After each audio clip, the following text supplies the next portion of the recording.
All right, guys.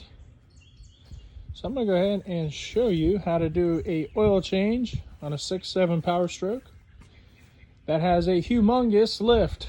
So these are 44-inch tires, 30 by 16-inch rims, monster lift, and my partner here is gonna help me. Yeah, that's Molly. You can follow her and I on our travels. Molly and Me Travel is the Instagram name. My Instagram name is River Tucky. It might be River Tucky 88. I don't really use my Instagram plug, but yeah. So anyway, go ahead and show you how to do an oil change on this thing. All right, guys. So we're gonna need a 16 mil. Pop off that drain plug there, and as you can tell, it's probably 4 feet off the ground. All right, guys, so I'm 6'6". I mean, my head, shit, that's probably 7 foot. So yeah, I don't know how to fucking turn this around, but anyway.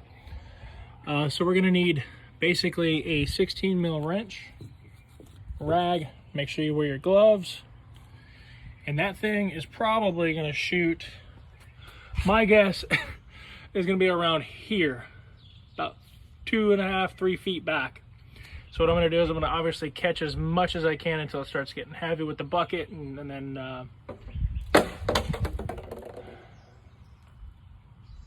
wind. So we're gonna catch that with the 5-gallon bucket here, and then I gotta figure out if that's an aluminum oil filter cover or if it's a reusable oil filter. To be honest with you, I'm not 100% sure, but I bought a OEM Motorcraft oil filter as a backup just in case. It's already leaking, or it's leaking now. I'm assuming that's a real oil filter and it's cleanable, but I couldn't find that online, so I do not know. So we'll find out here shortly. Also, one last tidbit, there's probably, since my concrete is super porous, I'm not even gonna try to attempt to record this this portion of it. So I will get back to you once all the oil is drained, because if I fuck up, that's permanent.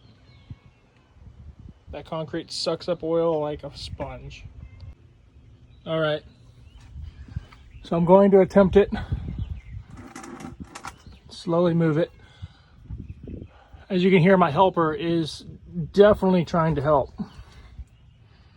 She's hooting and hollering in there in the RV. But yeah, so it got heavy enough to where I needed to go ahead and lower the bucket. So your oil capacity is going to be around 13 quarts. Obviously, I'm going to put 12 in, and then add another quart slowly, start it, shut it off, double check it, things like that. Molly is pissed. She's trying to help. So yeah, fill you in once I get that filter off. Yep, I knew it. I knew I'd get dirty. A little bit. And, all right, so that oil filter ended up being a KNP Engineering. It was actually pretty cool. It's stainless steel, cleanable. Went ahead and snugged down the drain bolt here, but I know I should have put down that big drip pan. A little bit of collateral damage. I picked a good morning to do it. Not many trees moving around, but that itty bitty amount of wind threw the oil around a little bit. It's not the first time this driveway's been stained, but kind of sucks. Just trying not to do that. But oil change is done, and all I got to do is pop the oil back in. One tidbit, the oil filter here has an O-ring in the top, and then there's an aluminum spacer. I'm not sure why, but obviously I didn't engineer it. But either way, there's 2 O-rings, and it was seeping a little bit, tiny bit. And the O-rings were pretty deteriorated.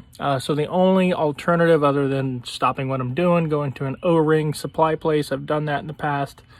This is Sunday, Easter Sunday, so that's not even an option. So what I did is I went ahead and grabbed both the O-rings, plucked them out with a pick, and flipped them around. So the other side of that O-ring, look at this freaking thing. The other side of the O-ring, like I said, I'm 6'6". You can't even see me in front of the truck. And I'm wearing shoes. So I'm like 6'7", 6'8", whatever. But yeah, flop the O-rings around and pretty much ready to go.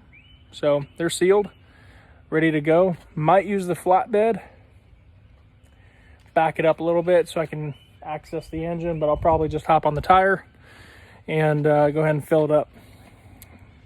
Could have stolen the O-ring out of this and put it in there, but then that O-ring would have costed me $22. I obviously know what the cost is on that. I paid more because I needed it from AutoZone.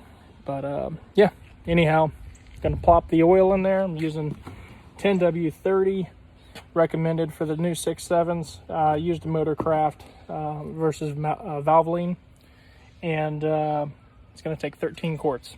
So fill you in, crank it up, we'll go from there. All right, so my helper's like really upset. Let's see here. Yeah.